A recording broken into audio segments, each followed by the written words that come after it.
Hello, welcome, नमस्कार, आदाब, सत श्री अकाल. कशा आहात तुम्ही? मजेत ना? बघा मित्रांनो, पाठीमागच्या लेक्चरला आपण काय बघितलं? आपण चॅप्टर शिकत आहोत ग्रॅव्हिटेशन, आणि ह्या चॅप्टरच्या पाठीमागच्या लेक्चरला आपण काय बघितलं? तर आपण बघितलं Newton's universal law of gravitation, right? त्याच्या अगोदर आपण बघितलं होतं की केपलर ह्या सायंटिस्टने प्लॅनेटरी मोशन्सचे काही लॉ लिहिले होते. ते होते 3 law: Kepler first law, Kepler second law आणि केपलर थर्ड लॉ. त्याच्यानंतर आपण केपलर विषयी माहिती सुद्धा मिळवली होती. कोण होते केपलर? तर 1600 साली ते प्राग येथे एका मॅथमॅटिशियनच्या हाताखाली, ज्यांचं नाव ब्राहे होतं, यांच्या हाताखाली ते मदतनीस म्हणून कामाला होते. 1600 साली अचानक त्यांचं निधन झालं आणि मग ते प्रागच्या राजघराण्याचे गणिततज्ञ झाले ब्राहे यांच्या ठिकाणावरती. ब्राहे यांनी जे संशोधन करून माहिती मांडून ठेवली होती, त्या आधारे त्यांनी ग्रहांचे काय केले तर ते 3 नियम बनवले प्लॅनेटरी मोशन्सचे, ग्रहांच्या गतीचे नियम. याच ग्रहांच्या गतीचा नियमांचा उपयोग करून न्यूटन यांनी युनिव्हर्सल लॉ ऑफ ग्रॅव्हिटेशन मांडला. त्या लॉचं स्टेटमेंट काय होतं? Every object in the universe attracts every other object with a definite force. This force is directly proportional to the product of the masses of that two objects, and it is inversely proportional to the square of distance between them. हा होता Newton's universal law of gravitation. लक्षात ठेवा, 2 मार्काला विचारला जाऊ शकतो. त्याचं mathematical expression आपण बघितलं होतं. F is directly proportional to m1 m2 upon d square. If we replace that proportionality sign by equal, then we have to put a gravitational constant g.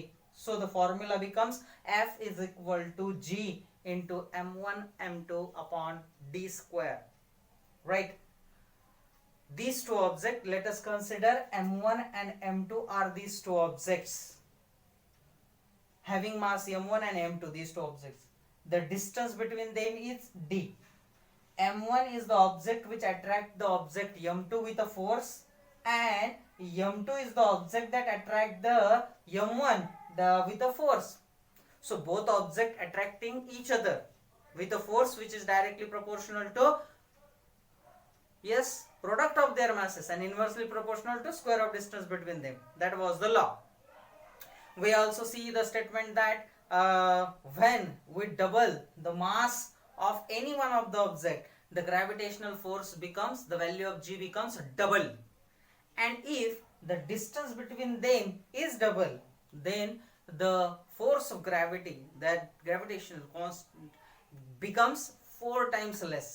Right? That was the theory we saw in the last lecture. मग आजच्या लेक्चरला आपण काय बघणार आहोत? तर आपण याच्या पुढे सरकणार आहोत. आज आपण बघणार आहोत हा जो कॉन्स्टंट आहे, युनिव्हर्सल कॉन्स्टंट ऑफ ग्रॅव्हिटी, तर याचे युनिट काय असणार आहे. ठीक आहे. मग याच्या युनिट साठी बघा, इन्फॉर्मेशन आहे आपल्याकडं, तुमच्या स्क्रीनवरती दिलेली. Please see on your screen. बघा, that information is from equation 2. It can be seen that the value of the g is gravitational force acting between the two unit masses kept at a unit distance away from each other.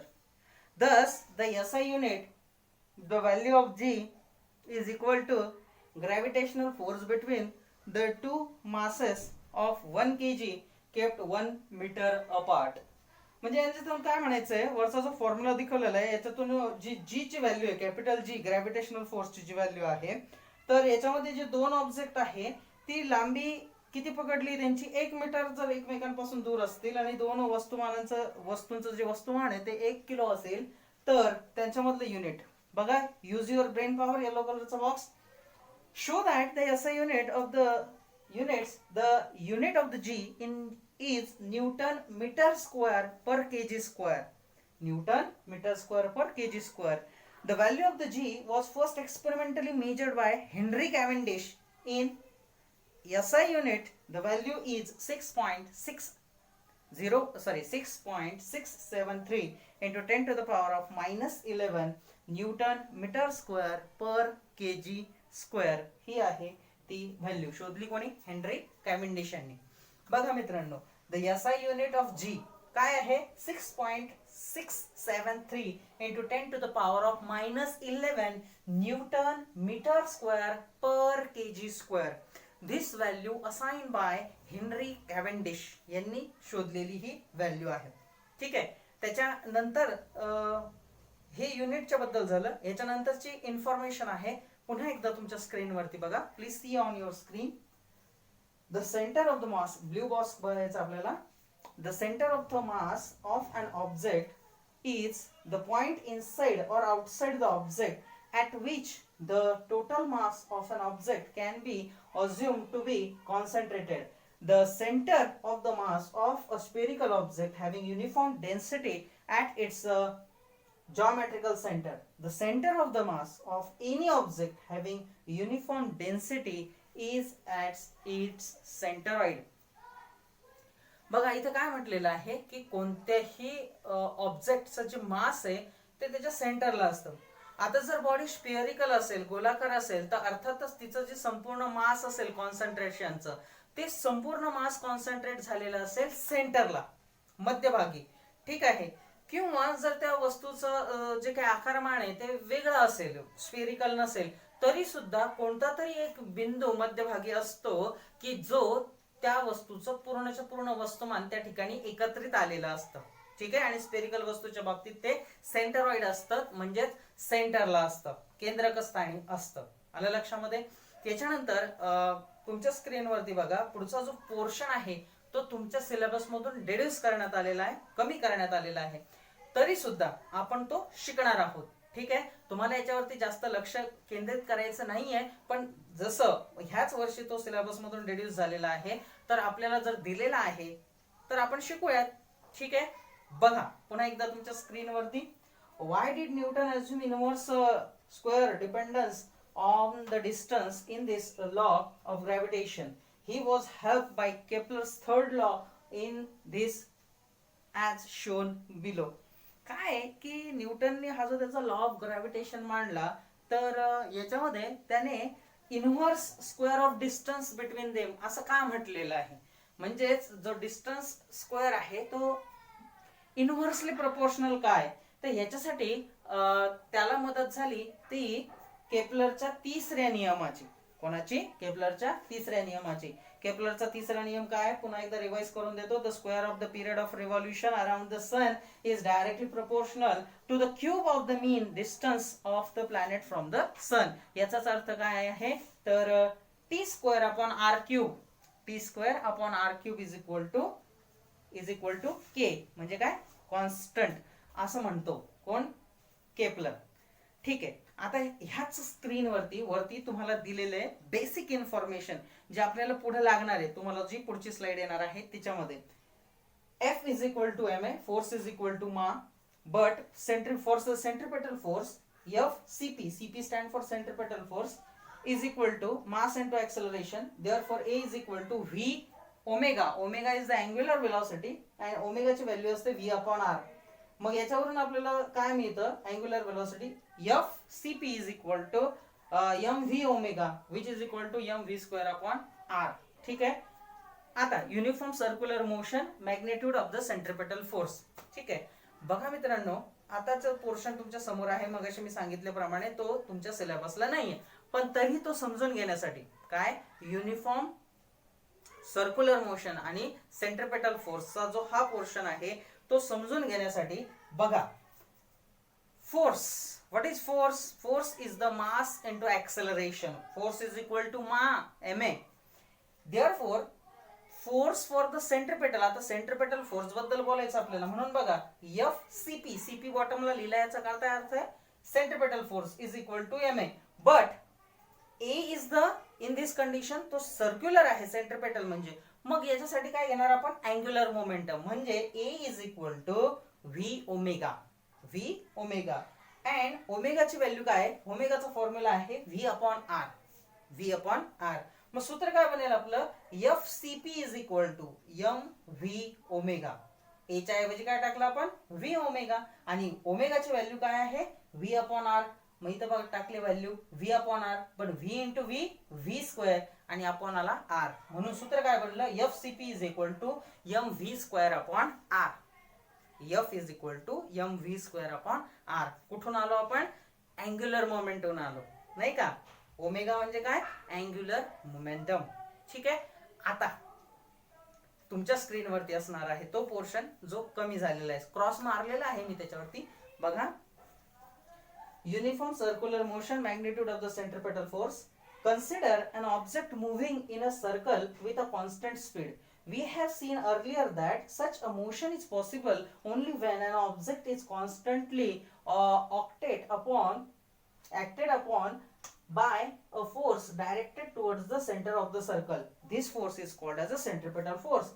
If m is the mass of an object, v is the speed, and r is the radius of the circle, then it can be shown by the force is equal to f is equal to m v square upon r. m v square upon r. If the planet is revolving around the sun in a circular orbit in the uniform circular motion, then the centripetal force acting on the planet towards the sun must be f is equal to mv square upon r, where m is the mass of the planet, v is the speed, and r is its distance from the sun. मग एक सूत्र आपल्याकडे स्पीडचं बघा, जांभळ्या रंगाचा box.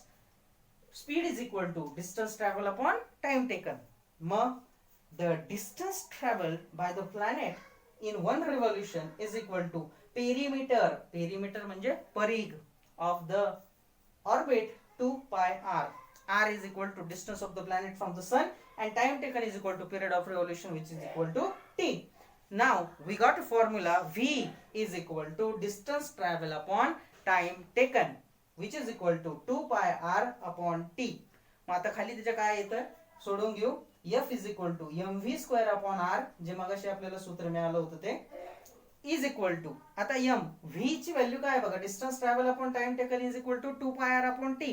मग इथं ते v चा स्क्वेअर आहे म्हणून 2 पाय आर अपॉन टी चा स्क्वेअर अपॉन आर जशाला तसा.